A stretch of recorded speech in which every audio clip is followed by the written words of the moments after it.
Smallville actress Allison Mack is pleading guilty. She's facing charges over what's being called a sex trafficking cult, the group NXIVM.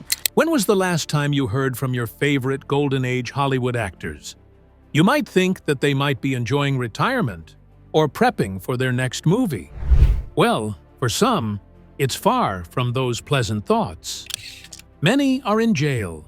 From red carpets to prison cells, in this video, we'll be exposing 20 Golden Age Hollywood actors who went from stardom to scandal in ways no one saw coming. Are you guilty? Did you do it? Are the allegations true? I'm not sure that they will come like that. Many of them say, well, you're a hypocrite. The contrast between their previous lives of luxury and their current prison realities will have your jaws on the floor. Have you braced yourself up? Then, come along. Number 20. Roscoe "Fatty" Arbuckle. Silent film pioneer Roscoe "Fatty" Arbuckle transformed from a bullied child into Hollywood royalty.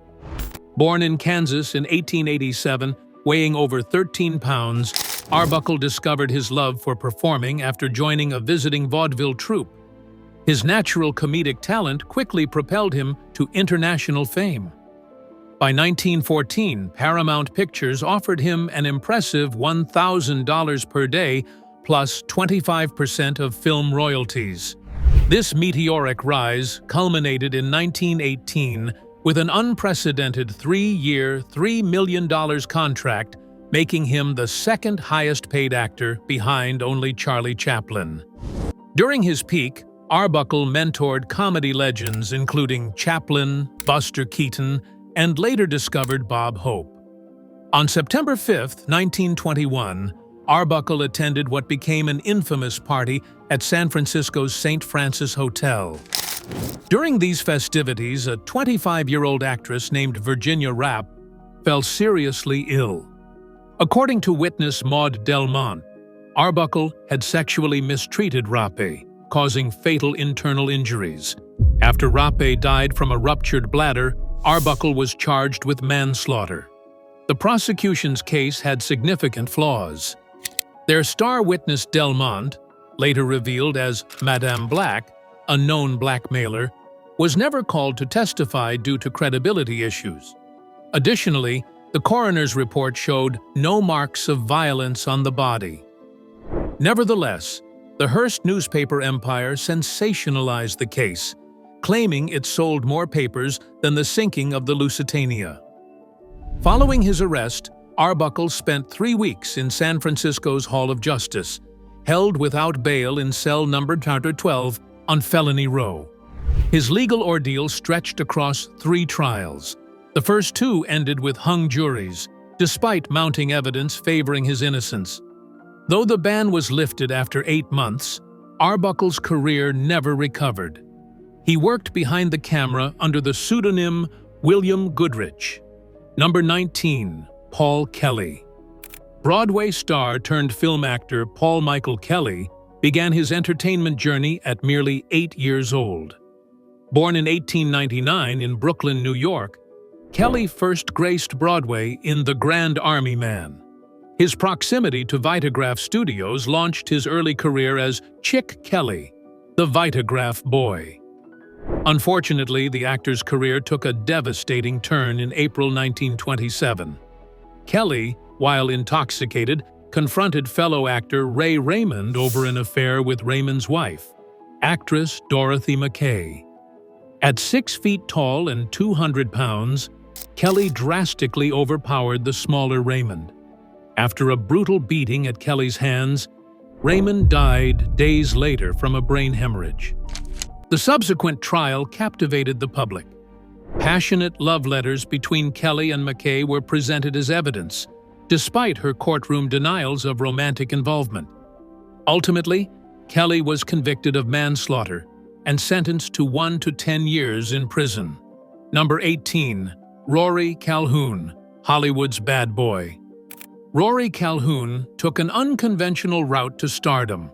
Born Francis Timothy McCown in Los Angeles in 1922, His path to fame began unusually while horseback riding in the Hollywood Hills, where he met actor Alan Ladd in 1943.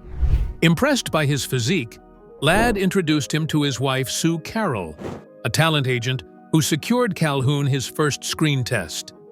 Talent agent Henry Wilson soon signed him, changed his name from Frank McCown to Rory Calhoun, and carefully groomed him for success. His first public appearance was as Lana Turner's escort to Alfred Hitchcock's Spellbound premiere, immediately attracting paparazzi attention.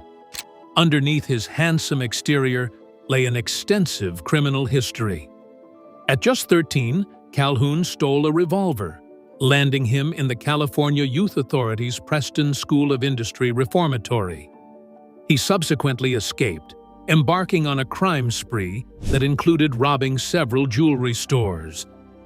His most serious offense occurred when he stole a car and drove it across state lines, a federal crime. Consequently, Calhoun spent 3 years in a federal penitentiary in Springfield, Missouri. After completing this sentence, he was transferred to San Quentin on additional charges, remaining incarcerated until just before his 21st birthday. Following his release, he worked various jobs including cowpuncher, lumberjack, and park ranger before his Hollywood discovery.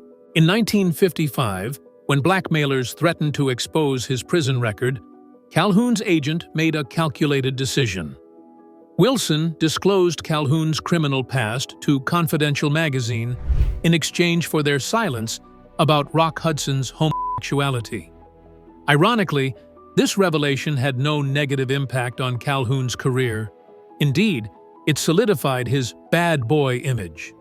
Thereafter, Calhoun built an impressive career spanning over 100 film and TV roles, primarily in westerns. He established his own production company, wrote screenplays, and even starred in the popular series The Texan. As he once remarked about his western roles, "I always enjoyed putting on the hat, strapping on the gun, and feeling like a kid again." You grew up watching their movies, but now they're behind bars, forgotten, and unrecognizable. These shocking new images will make you see them in a whole new way. The final name? Chilling. Come along. Number 17. Robert Mitchum. The epitome of Hollywood cool, Robert Mitchum established himself as a leading man in the 1940s with his distinctive deep voice and nonchalant attitude.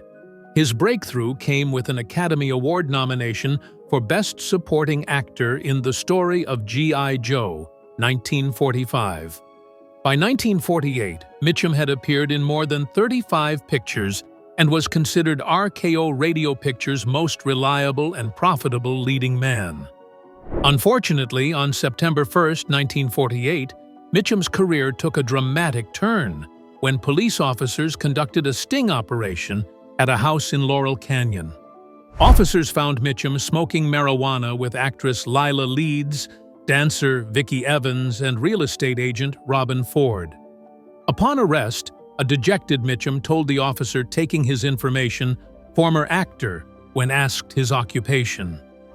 Notably, investigations later revealed the raid was likely a setup, part of the Los Angeles Police Department's effort to publicly shame celebrities. After pleading no contest, Mitchum received a 60-day sentence. He served his final week at a Los Angeles County prison farm, being released on March 30th, 1949. During his incarceration, Mitchum maintained his trademark wit, describing jail as like Palm Springs, but without the riff-raff. Howard Hughes, then head of RKO, personally visited Mitchum in prison to offer support and even brought him vitamins. Contrary to expectations, the scandal boosted Mitchum's popularity rather than destroying his career. His films Rachel and the Stranger and Blood on the Moon made truckloads of money during the time his legal troubles dominated headlines. In fact, RKO rushed Rachel and the Stranger into release to capitalize on the publicity. 3 years later, in 1951, His conviction was overturned and expunged from records after investigators found evidence of a setup. Far from ruining him, the arrest cemented Mitchum's reputation as Hollywood's authentic bad boy. Number 16. Leo Gordon. From real-life criminal to Hollywood's most feared villain, Leo Gordon's imposing presence dominated screens for nearly 5 decades. Born in Brooklyn in 1922 and raised in poverty during the Great Depression, Gordon left school in the 8th grade to work in construction.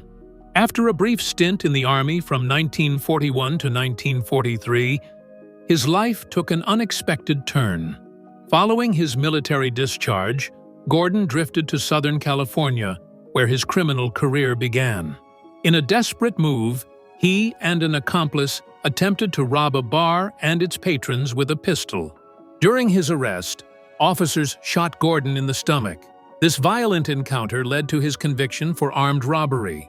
Gordon served 5 years in San Quentin prison, where guards knew him as one of the facility's toughest and most troublesome inmates.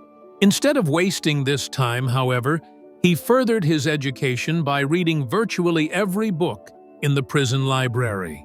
Ironically, years later, Gordon played a killer in the 1954 film Riot in Cell Block 11, partially filmed at Folsom State Prison.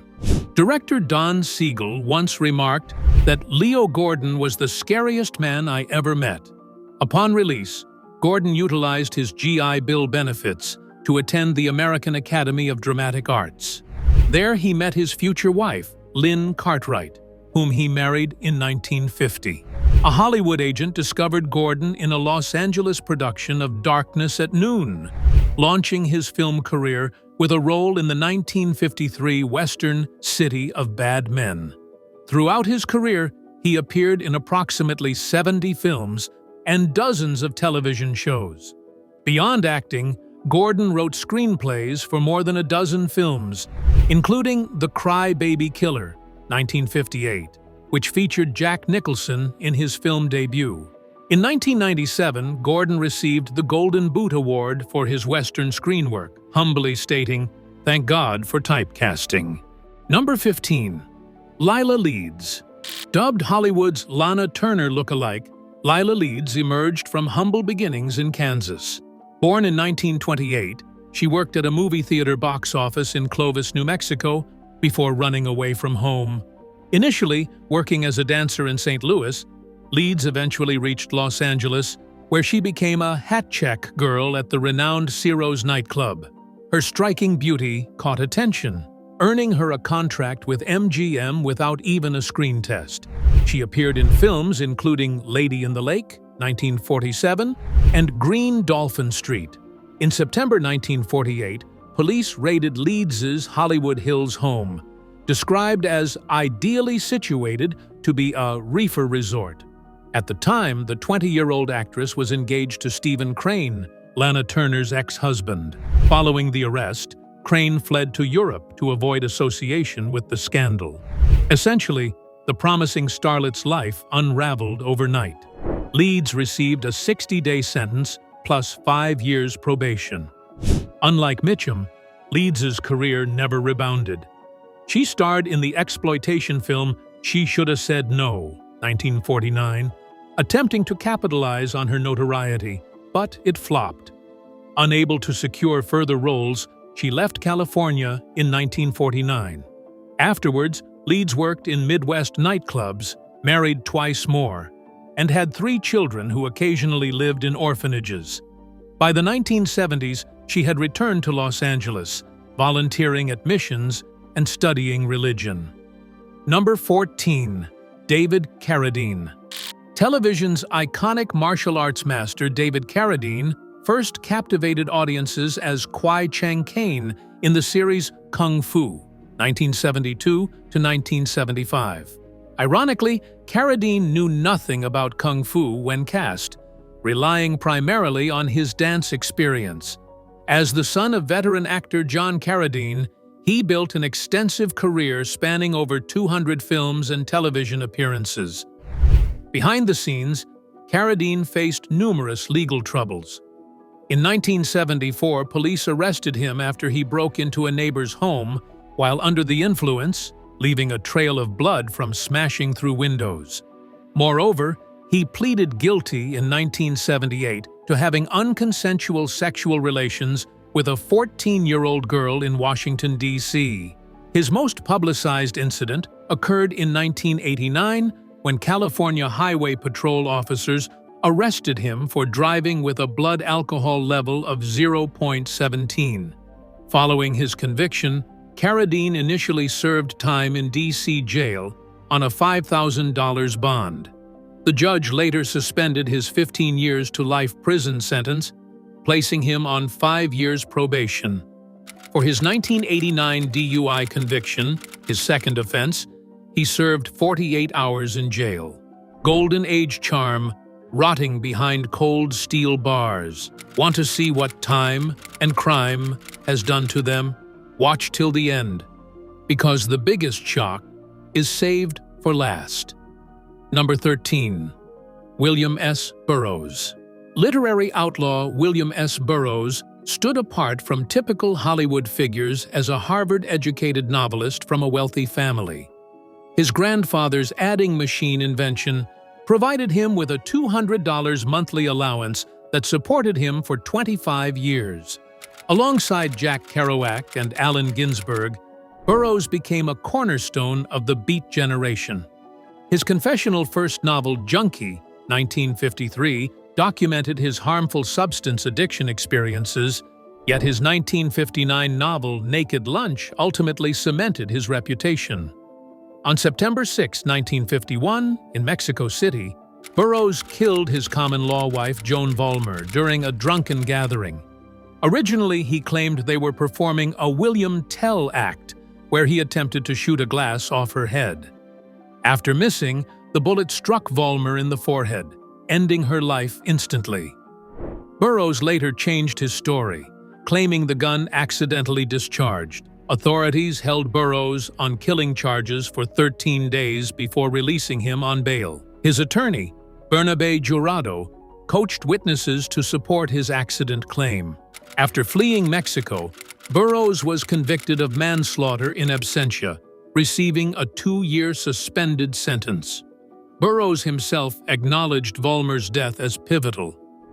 "I am forced to the appalling conclusion that I would never have become a writer but for Joan's death." His influence stretched across literature, music, and film. The term heavy metal originated from his 1961 book, The Soft Machine. Musicians including David Bowie, Lou Reed, and Kurt Cobain considered him a mentor. Number 12. Robert Tasker.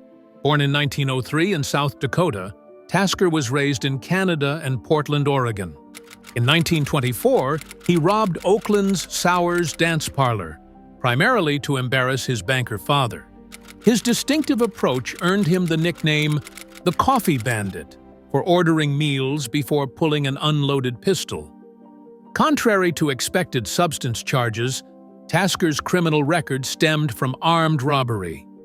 Specifically, he was sentenced to 5 years in San Quentin. Upon arrest, officers discovered Tasker calmly waiting outside with his stolen goods, making no attempt to escape.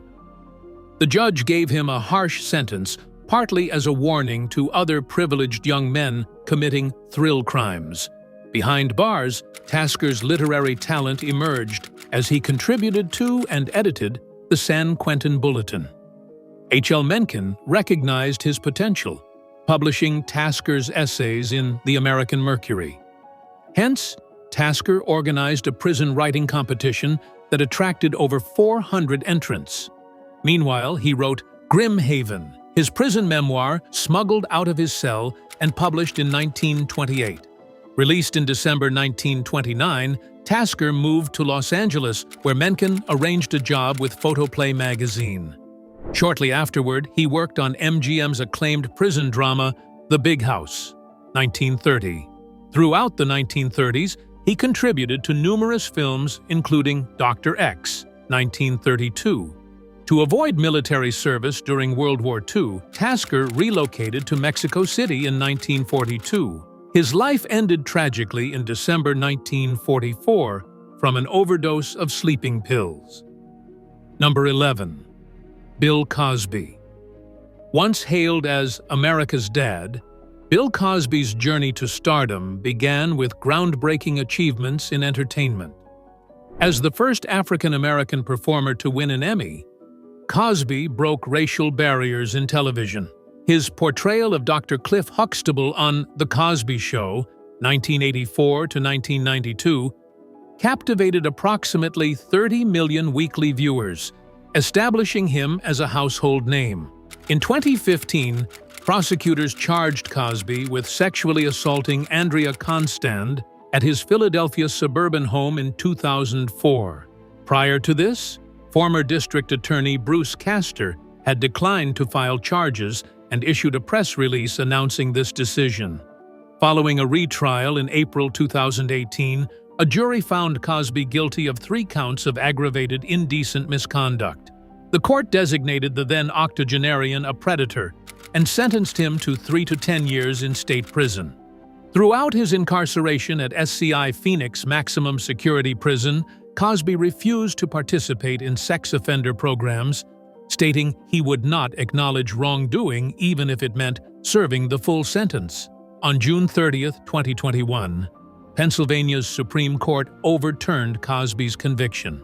The court ruled that prosecutors violated his rights by reneging on an apparent promise not to charge him. Considering Cosby had relied on this guarantee when waiving his Fifth Amendment rights, the justices described the reversal as an affront to fundamental fairness. Presently, Cosby faces multiple lawsuits in various states, yet his spokesperson maintains his innocence amidst ongoing legal battles. Number 10. Howard Hughes. Billionaire filmmaker. Howard Hughes controlled an empire spanning aviation, film, and real estate. Unlike traditional actors, Hughes inherited his father's oil tool business at age 18 and channeled his fortune into Hollywood beginning in 1926. His productions included Hell's Angels, 1930, and Scarface, 1932. Simultaneously, Hughes founded Hughes Aircraft in 1932, setting world airspeed records and winning the Congressional Gold Medal in 1989. Throughout his career, Hughes systematically evaded legal accountability. He acquired RKO Pictures in 1948 for $8,825,000, yet promptly dismissed 700 employees. Shareholders subsequently sued him for using the studio as a shell corporation to meet women. To avoid testimony, Hughes employed armies of lawyers, with one judge noting he completely outflanked the government with attorneys. Following a 1946 plane crash, Hughes retreated from public view. In the 1960s, he occupied the Desert Inn's top floor in Las Vegas, conducting business exclusively through intermediaries. His isolation intensified alongside his Valium addiction, sometimes taking 40 mg doses that his aides recorded as BBs, blue bombers. His daily routine consisted primarily of watching movies and toying with food. Ever wonder what happened to those old Hollywood stars? Some of them ended up in very dark places. Their mugshots? Brutal. Their stories? Even worse. Don't blink. The final one is jaw-dropping. Number 9. Charles Manson. Unlike typical criminals, Charles Manson strategically infiltrated Hollywood's elite circles. Originally a singer-songwriter on the fringe of the Los Angeles music scene, Manson connected with Beach Boys drummer Dennis Wilson, who introduced him to record producer Terry Melcher. The Beach Boys even recorded Manson's song Cease to Exist, renamed Never Learn Not to Love, without crediting him. Additionally, Neil Young was impressed by Manson's music, recommending him to record executives. On August 8 to 9, 1969, 4 Manson followers ended the life of pregnant actress Sharon Tate and 4 others at her Beverly Hills home. The next night, the group ended the life of supermarket executive Leno LaBianca and his wife, Rosemary. Throughout the investigation, Manson maintained he never directly ordered the killings. Beneath these crimes lay Manson's apocalyptic helter-skelter philosophy, his interpretation of Beatles lyrics predicting an imminent race war. Ultimately serving over 40 years at Corcoran State Prison, Manson accumulated more than 100 rules violations. Prison officials caught him with illegal cell phones 3 times between 2009 to 2016. Undeniably, Manson created a cultural template still familiar today. His trial helped establish the true crime genre through prosecutor Vincent Bugliosi's bestseller, Helter Skelter. Numerous films, documentaries, and TV series continue exploring his story. Musicians including Guns N' Roses, Kasabian, and Marilyn Manson drew inspiration from him. Number 8. Danny Masterson.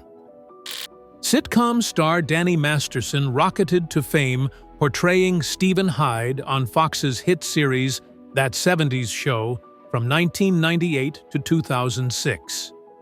His success continued with a role opposite former co-star Ashton Kutcher in Netflix's The Ranch, beginning in 2016. At the height of his celebrity, Masterson held considerable influence within the Church of Scientology.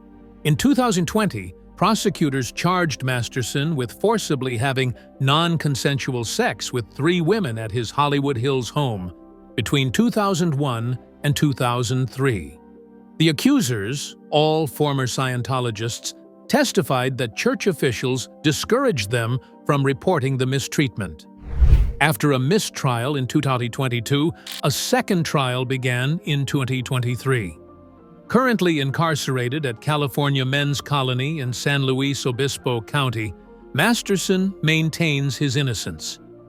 His wife, Bijou Phillips, reportedly was distraught following the verdict. His legal team has filed an appeal claiming he didn't receive a fair trial. Conversely, one victim stated, "The 30-year sentence seemed like justice to me." Number 7. Josh Duggar. Reality television propelled Josh Duggar into America's living rooms as the eldest of 19 children on TLC's wildly popular show, 19 Kids and Counting, which aired from 2008 to 2015. The Duggar family captivated viewers with their conservative Christian values and patriarchal lifestyle. Josh, born March 3, 1988, established himself as a vocal advocate for traditional family values, eventually securing a position as executive director of FRC Action, a lobbying political action committee sponsored by the Family Research Council.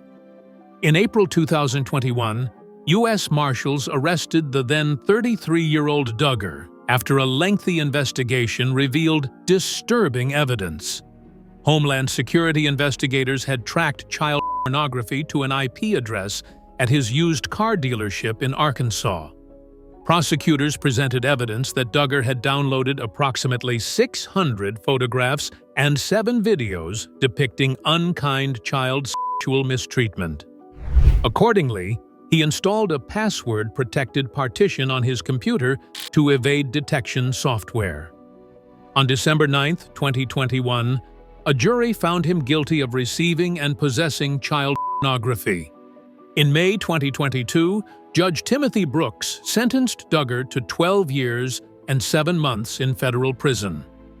Currently incarcerated at FCI Seagoville in Texas, Duggar has exhausted his appeals.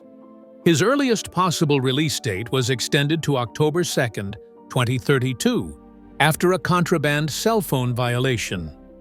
Upon release, he faces 20 years of supervised release with no unsupervised contact with minors, including his own 7 children. Number 6. Allison Mack. The talented actress first gained recognition portraying Chloe Sullivan on Smallville for 9 seasons, winning the Teen Choice Award for Best Sidekick in 2006 and 2007. Beneath her innocent image, Mack served as a top deputy in Keith Raniere's self-help organization NX40M. She co-created The Source, a program explicitly designed to recruit actors. As part of DOS, a clandestine subgroup, Mack recruited women as slaves, requiring them to provide damaging confessions, rights to financial assets, and sexually explicit photographs as collateral. Chillingly, these women were branded with a symbol representing Raniere's initials. Prosecutors stated that Mack directly required her recruits to engage in sexual activity with Raniere, receiving financial benefits in exchange. Federal authorities arrested Mack in April 2018. Within a year, she began cooperating with prosecutors, providing crucial evidence, including a recording of Raniere discussing the branding ceremony. Upon pleading guilty to racketeering charges, Mack received a 3-year sentence plus a $20,000 fine. She served approximately 2 years at the Federal Correctional Institution in Dublin, California, before being released in 2023 via the First Step Act, which allows inmates to earn good conduct credit. Prior to sentencing, Mack wrote a remorseful letter stating, "I am sorry I ever exposed you to the nefarious and emotionally maltreative schemes of a twisted man. From Hollywood royalty to prison misery." These 20 images are proof that even legends can fall. Watch closely, because the last few faces are almost too shocking to believe. Number 5. Ryan Grantham. Ryan Grantham began his entertainment career at merely 9 years old. Throughout his journey, he accumulated numerous credits in British Columbia filmed productions including Riverdale, Supernatural, and iZombie. His film appearances encompassed Diary of a Wimpy Kid and The Imaginarium of Dr. Parnassus. On March 31, 2020, the then 21-year-old Grantham ran a bullet through his mother, Barbara Waite, in the back of her head as she played piano in their Squamish townhouse. Afterward, he captured a 4-minute confession video on his GoPro camera, showing his mother's body. The following day, he loaded his car with 3 firearms, 12 Molotov cocktails, ammunition, camping supplies, plus directions to Prime Minister Justin Trudeau's residence. Grantham drove toward Ottawa, but turned around at Hope, BC, contemplating mass violence at Simon Fraser University or Vancouver's Lionsgate Bridge instead. Ultimately, he drove to Vancouver police and admitted ending the life of his mother. In September 2022, the court sentenced Grantham to life imprisonment with parole eligibility after 14 years. Currently 24 years old, he has been receiving psychiatric treatment while incarcerated. Justice Kathleen Kerr noted his diminutive size and recommended against maximum security placement. According to his attorney, Grantham has attended counseling to address his emotional and psychological issues. Number 4. Zara Phythian. Martial arts expert turned Marvel actress, Zara Phythian built her career through physical discipline before reaching Hollywood. Her breakthrough came with a role in the 2016 blockbuster Doctor Strange, alongside Benedict Cumberbatch, where she was billed as brunette zealot. Phythian first met Victor Mark when he became her martial arts instructor while she was just 14 and he was 37. Their relationship went public 5 years later, ultimately marrying in 2015. In 2022, authorities charged Phythian, 37, and Mark, 59, with 14 counts of sexual activity with a child. The victim testified that what began as a dare evolved into repeated threesomes. Since Phythian was a respected instructor, the girl looked up to her and tried to be like her. Following conviction, Judge Mark Watson sentenced Phythian to 8 years imprisonment. Upon sentencing, he noted, "Your deviance was shaped by the influence that he had upon you from an early age." As guards led her away, Phythian waved to supporters, prompting one woman to shout, I love you, Zara. Number 3. Phil Spector. It was said that Phil Spector was one of the most influential music producers of the 1960s, credited with creating the iconic Wall of Sound and producing more than 25 top 40 hits between 1960 and 1965. In other words, he helped shape the sound of Golden Age pop music. Their achievements included working with legendary artists like the Ronettes and the Righteous Brothers, making some of the most enduring records of that era. But then, it took a tragic turn. In 2003, he ended the life of actress Lana Clarkson in his Los Angeles home. In 2009, he was convicted and sentenced to 19 years to life, and remains in prison to this day. Number 2. Suge Knight. It was said that Marion Suge Knight was the co-founder and CEO of Death Row Records. He helped launch careers of Dr. Dre, Snoop Dogg, and Tupac Shakur. That's Golden Age rap fame. Their achievements included helping to define West Coast gangsta rap and building one of the most powerful independent labels of the era. But what happened? In 2015, Knight ran over Terry Carter with his car, causing Carter's death after a violent altercation during filming of Straight Outta Compton. He pleaded no contest and in 2018 was sentenced to a total of 28 years in prison for voluntary manslaughter and a third strike enhancement. Number 1. R. Kelly. It was said that R. Kelly was one of R&B's biggest stars with hits like I Believe I Can Fly, and cementing his place among Golden Age R&B icons. His achievements included winning Grammy Awards, selling millions of albums, and influencing a generation of R&B and hip-hop artists. However, his downfall was dramatic and lengthy.